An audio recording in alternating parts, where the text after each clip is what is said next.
तर नमस्कार मित्रांनो, कसे आहात? मी संदीप तुमचं सर्वांचं माझ्या मराठी सिनेमाच्या चॅनलमध्ये अगदी मनापासून स्वागत करतो. सर्वात प्रथम तुम्हा सर्वांचे खूप खूप धन्यवाद. तुम्ही जो मला प्रतिसाद देत आहे त्यामुळे मला एक ताकद मिळते. तर मित्रांनो, कालच्या भागामध्ये आपण बघितलं होतं की अर्जुनला ज्यावेळेस कळतं की सायली त्याला कायमचं सोडून कोल्हापूरला चालली आहे, तो लगेच कोल्ह्याच्या बसस्टॉपवर येतो आणि तिथे सगळ्यांच्या समक्ष माईकवरून सायलीला प्रेमाची कबुली देतो. आता सायलीकडे आनंद झाला आहे आणि दुसरीकडे तिला वडिलांचं म्हणजे मधुभाऊंचं वचन पण आठवतं आहे. आता ती काय करते हे जाणून घेण्याकरता आजचा भाग पूर्ण बघा. पण त्यापूर्वी तुम्ही चॅनल नवीन असाल तर चॅनल सबस्क्राईब करायला विसरू नका मित्रांनो. आणि आजचा व्हिडिओ तुम्हाला आवडल्यास लाईक तर करा आणि शेअरही करा आणि तुझ्या कमेंटही करा जा मित्रांनो. चला तर मग आजचा भाग सुरू करूया. तर मित्रांनो, आजच्या भागाच्या सुरुवातीला अर्जुन सायलीला प्रपोज करता करता म्हणत असतो की तुम्हाला असं का वाटतं की मी तुमच्यासोबत जगू शकेल, तुम्ही प्लीज प्लीज प्लीज मला सोडून जाऊ नका. सायली इकडे खुश असते, दुसरीकडे मात्र तिला मधुभाऊंचं वचन आठवत असतं, ज्यात ते म्हणाले असतात की तू जर अर्जुनला पुन्हा भेटलीस बोललीस तर याद राख आणि जरी अर्जुन तुझ्या समोर आला त्याकडे डोंकूनही बघायचं नाही. त्या वचनाच्या बंधनात सायली अडकल्याने ती अर्जुनकडे मागे वळून सुद्धा बघत नाही. मग अर्जुनच तिला म्हणतो की मिसेस सायली असं काय झालं, तू माझ्याकडे एकदा बघा तरी, माझ्याशी बोला तरी. पण सायली काहीच बोलत नाही. उलटं ती कुसुमताईला म्हणते, कुसुमताई चल आपली बस आली आहे, आपल्याला निघायचं आहे. कुसुमताई बिचारी तिला म्हणते, अगं सायली, तू इतक्या दिवसापासून ज्या क्षणाची वाट पाहत होते तो क्षण आज आला आहे. अखेर अर्जुन तुला आय लव्ह यू म्हणाला आहे आणि तू काय वेळेसारखी मधुभाऊंच्या बंधनात अडकली आहे, कोल्हापूरला जायला निघाली आहेस. ऐक माझं, त्याला बघ, त्याला बोल तरी. मात्र सायली निर्णयावर ठाम असते, ती तशीच निघते. मग मात्र कुसुमताईला काही पर्याय राहत नाही, ती पण तिच्यासोबत निघते. इकडे सायली रडत असते. तशीच ती बसमध्ये चढते मित्रांनो. आणि बसमध्ये चढताना इथे बघा एक ड्रॅमॅटिक सीन, तिची ओढणी त्या बसच्या दारात अडकते. ती बसमध्ये उभी राहते आणि रडत असते. आणि इकडे अर्जुन बसच्या खिडकीतून तिला म्हणत असतो, मिसेस सायली थांबणा थांबणा, मिसेस सायली थांबणा, प्लीज थांबणा, माझ्यासाठी थांबणा. इथे मात्र मित्रांनो बसही थांबत नाही आणि सायली पण काही म्हणत नाही, ती बिचारी रडतच बसते. मग अखेर अर्जुन थकून भागून एका जागेवर बसतो आणि अगदी सिनेमात दाखवल्याप्रमाणे सायलीची ओढणी अशी हवेतून उडते उडते उडते आणि नेमकी अर्जुनच्या चेहऱ्यावर येऊन पडते. आणि मित्रांनो, तशी जी ओढणी अर्जुनच्या चेहऱ्यावर येते, अर्जुन पण खुश होतो आणि तो चैतन्याला म्हणतो की चैतन्य बघ, हा मला देवाने दिलेला संकेत आहे. जशी ही ओढणी माझ्याकडे आली आहे तशी एक ना एक दिवस सायलीसुद्धा माझ्याकडे येईल आणि मी स्वतःला आणि मिसेस सायलीला वचन देतो की लवकरात लवकर आपली भेट होईल. आणि मित्रांनो, मला असं वाटलं होतं की इथे अर्जुन डिसअपॉइंट होईल की सायली त्यापासून दूर चालली आहे. पण नाही मित्रांनो, त्याच्यामध्ये हा गुण चांगला आहे की तो कधीही हार म्हणत नाही. आणि हेच या सिरियलमध्ये दाखवलं आहे. तो एक जिद्दी वकील आहे, तो कधीच कुठलीही केस हारला नाही. चला पुढे जाऊया. पुढे मग सुभेदारांच्या घरी अर्जुन आणि चैतन्य विचार बसले असतात आणि दोघेही एकावेळी म्हणतात काहीतरी गडबड आहे. मग अर्जुन चैतन्यला म्हणतो, तुलाही असं वाटतं ना काहीतरी गडबड आहे? मग चैतन्य सुद्धा म्हणतो, हो या सायली पण तुला काहीच कशी रिएक्शन दिली नाही, मला याची आश्चर्य वाटतंय. मला असं वाटत होतं की त्यांना कोणतरी तू याशी बोलण्यापासून रोखतंय. मग अर्जुन म्हणतो, हो असू शकेल कदाचित, कारण त्या जर माझ्याशी बोलले तर मधुभाऊंना वाईट वाटेल, यामुळे कदाचित ते शांत राहिले असतील. पण त्यांनी मला कुठलीच कशी रिॲक्शन दिली मला हेही कळलं नाही, त्यांनी माझ्याकडे पलटून पण नाही बघितलं यार.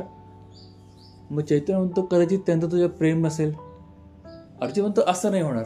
जर त्यांचं माझ्या प्रेम जरी नसलं असतं ना तरी त्यांनी माझ्याकडे रागाने बघितलं असतं, बोलले असते, पण त्यांनी यातली कुठलीच रिॲक्शन दिली नाही. एक पण ती रिॲक्शन झाली ना रागाने बघणं बोलणं. आणि मी त्यांना जेवढं ओळखतो ना, आधी त्या इतकं बोलायच्या की मला त्यांना म्हणायला लागायचं मिसेस सायली शांत व्हा, पण ते बिलकुल शांत बसायच्या नाही. आणि इथे एक शब्दही नाही बोलता ते निघून गेला, याचं मला आश्चर्य वाटतंय. आणि त्या असं का वागलाय हे आपल्याला शोधून काढावं लागेल. मग चैतन्य म्हणतो, याचं उत्तर मी सायली वहिनी देऊ शकता फक्त. मग अर्जुन म्हणतो, ठीक आहे, मी ते उत्तर मिळवतो. तू एक काम कर, पुढच्या 2-3 दिवसाची मीटिंग तू अरेंज कर, मी चाललो कोल्हापूरला आत्ताच्या आत्ता. आणि मित्रांनो, खरंच अर्जुन कोल्हापूरला जायला निघालाय. तोपर्यंत इकडे बसमध्ये काय घडतं आपण ते जाणून घेऊया. इकडे बसमध्ये सायली रडत रडत उभी असते आणि तिला एक वेळ अशी येते की चक्कर येते. मग तिला चक्कर आलेली बघून काही 2-3 लोक उठतात, दोघींना बसायला जागा देतात. मग लेडीजसुद्धा उठतात. एक बाई तिला चहा देते, कुसुमताईच्या चेहऱ्यावर पाणी मारून तिला उठवते आणि तिला विचारते, बरीच ना सायली? मग तिला चहा ऑफर करते, पण सायली चहा पण नाकारते. मग मात्र कुसुमताई तुझ्या जाम चिरते. ते म्हणते, सायली का वेडीस का तू? इतक्या दिवसांनी ज्या क्षणाची तू इतकी वाट पाहत होती तो क्षण आला. अर्जुन तुला आय लव्ह यू म्हणाला, तू पण त्याच्यावर प्रेम करते, मग तू त्याला बोलली का नाही, भेटली का नाहीस? तू डायरेक्ट निघून आलीस. आणि तू मधुमंत वचनाचं काय घेऊन बसली ग? मधुभाऊंना काय ते मागे तुला म्हणाले होते ना, तेच म्हणतेस ना तू, की ते म्हणाले होते की तू अर्जुनशी बोलली वगैरे, ते माझा मेलेला चेहरा पाशील. अगं वेडी का मुलगी तू? ते असं काय करतील? ते रागामध्ये बोलले होते. भावनेभरात माणूस काहीही बोलतो आणि तू ते एकच वचन घेऊन बसलीस. पण मात्र आपली सायली माहिती तुम्हाला कशी ठाम आहे. ती कुसुमताईला म्हणते, कुसुमताई मला मान्य आहे, पण तुला कळत नाही की मला दोघांपैकी कोणाची एकाची निवड करायची आहे. एकीकडे एक नवरा जो माझ्या खूप प्रेम करतो, दुसरीकडे बाप ज्याने मला लहानपणापासून सांभाळलं आहे. या दोघांपैकी कोणाची निवड करायची झाली पारडं जातं आहे बधूभाऊंकडे, वडिलांकडे. कारण त्यांनी मला मरण्यापासून वाचवलं आणि आज मी जी काही तुझ्या समोर आहे त्यांच्यामुळेच आहे. त्यामुळे मी त्यांचा अनादर करू शकत नाही. मात्र कुसुमताई म्हणते, वेडीस का गं? त्यांचा अनादर करा तुला कोण सांगतंय? आपण फक्त अर्जुनला बोलू, भेटू, तू ऐक ना माझं. मात्र सायलीला नकारते. मग मात्र कुसुमताई चिडते, नाही आपल्याला इथे थांबायचं, उतरायचंच आहे. ती कंडक्टरला म्हणते, बस थांबवा, आम्हाला उतरायचं आहे. सायली त्याला नकार देते. मात्र कुसुमताई तिला चुप बसवते आणि बसमधून उतरते मित्रांनो खाली. आता पुढे काय घडतं हे बघूया आपण.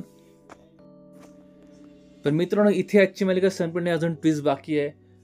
आपल्याला आठवत असेल, जोशी वकीलने मागे महिपतला घरी जाऊन भेटला होता आणि त्याला म्हटलं होतं की मी साक्षीचा एक सावत्र उभा करतो, म्हणजे आपल्या कोर्टात सिद्ध करता येईल किंवा सांगता येईल की साक्षी त्या 2 तासाच्या काळामध्ये कुठे गेली होती.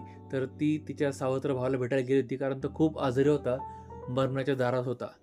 आणि आपलं ते सिद्ध करण्यासाठी मी सगळे डॉक्युमेंट रेडी करतो. आणि आजच्या भागात मित्रांनो, खरंच तो दोषी, खरंच बांधला यार त्या दोषीला. तो ते कुठल्या तरी माणसाचे डॉक्युमेंट आणतो मित्रांनो, लिटरली. तर 10वीचं मार्कशीट, 12वीचं मार्कशीट, त्याचं बर्थ सर्टिफिकेट, त्याचं डेथ सर्टिफिकेट आणि इवन तो त्या स्मशानात जिथे अंतिम संस्कार झाले तिथली पावती पण आणतो. आणि हे बघून महिपत साक्षी भलते खुश होतात, कारण साक्षीला आता गॅरंटी झाली आहे की आपण आता निर्दोष सुटू. महिपत पण त्याला म्हणतो, एकदम बेस्ट काम केलंय, पण एवढा थांबून चालणार नाही, कारण की तू जे हसतोय ना आता, तो अर्जुन सुभेदार एवढा भारी वकील आहे की तुझ्या तोंडातून घुसून तुझ्या ब्रेनमध्ये काय चाललंय, ते मेंदू काय चाललंय ते शोधून काढेल आणि केस आपलाच उलटवेल. त्याकरता तू जे बोलतो ना फुटेज, ते फुटेज पण लागेल. जा ते फुटेज तयार कर, कारण जोशी त्याला म्हटलं असता की एवढ्या थांबणार नाही मी, तर मी ते फुटेज तयार करतो ज्याच्यामध्ये आपल्याला साक्षी ॲक्च्युली त्या मुलाकडे काय त्या माणसाकडे जाताना दिसते असं. मैपत्र म्हणतो फुटेज पाहिजे आपल्याला, एवढ्या थांबून चालणार नाही. आणि मित्रांनो, पुढच्या सीनमध्ये जोशी आणखी एक कारनामा करतो. तो काय करतो, मधुभाऊंना त्या ऑफिसमध्ये बोलून घेतो आणि मधुभाऊंना एक वेगळं काहीतरी सांगतो. तो म्हणतो, मधुभाऊ तुम्ही आधी तुमच्या वकील सुभेदारांकडे केस होती ना, त्यावेळेस महिपत म्हणजे अपोजिशन पार्टीने एकदम रिलॅक्स होती, त्यांना माहिती आहे आपल्याला काहीही होणार नाही. पण जेव्हापासून तुम्ही तुमची केस माझ्याकडे दिली आहे तेव्हापासून महिपतच्या पायाखाली वाळू सरकली आहे आणि ते एकदम घाबरलेत. आपण त्यांना आणखी घाबरूया. पण त्यांनी काय केलं माहिती आहे का, त्यांच्या वकिलाच्या थ्रू आपली तारीख लवकरात लवकर तारीख ठेवली आहे, त्याची नोटीस तुम्हाला येईलच. मग तो घाबरतात, त्या म्हणते एवढ्या लवकर तारीख, मी जामिनावर आहे ना आत्ता, माझा जामीन जाणार नाही ना. मग जोशी त्यांना खोटं आश्वासन देत म्हणतो, काळजी करू नका, तुमची केस माझ्याकडे आहे, तुम्हाला माझ्यावर विश्वास नाही का? बिचारे मधुभाऊ काय करणार, ते म्हणतात, हो मला तुमच्यावर पूर्ण विश्वास आहे की तुम्ही माझी केस जिंकताल आणि मला यातून निर्दोष मुक्त करताल. मात्र जोशी म्हणतो, हो म्हाताऱ्या, तुला मी निर्दोष मुक्त करतो, बघ आता कसं, तुझी केस मी संपूर्ण टाकतो. आणि इथे मित्रांनो आजचा भाग संपतोय. म्हणजे आजच्या भागात तुम्ही बघितलं काय घडलं ते. कुसुमताईने सायलीला बसच्या खाली उतरवलं, म्हणजे कोल्हापूरला जात नाही आहेत ते. आणि दुसरीकडे जोशीने महिपत सोबत मिळून आता मधुभाऊंचाच काटा काढायला ठरवलं आहे. आता येणाऱ्या भागात काय घडतंय हे जाणून घ्यायचं असेल तर चॅनल सबस्क्राईब करा, बेल आयकॉन प्रेस करा, जेणेकरून माझा नवीन व्हिडिओ तुमच्यापर्यंत सगळ्यात पहिल्यांदा पोहोचेल. आणि आजचा व्हिडिओ तुम्हाला कसा वाटला, लाईक करा, शेअर करा, आणि तुम्हाला मधुभाऊंचं वागणं पटतंय का, कमेंट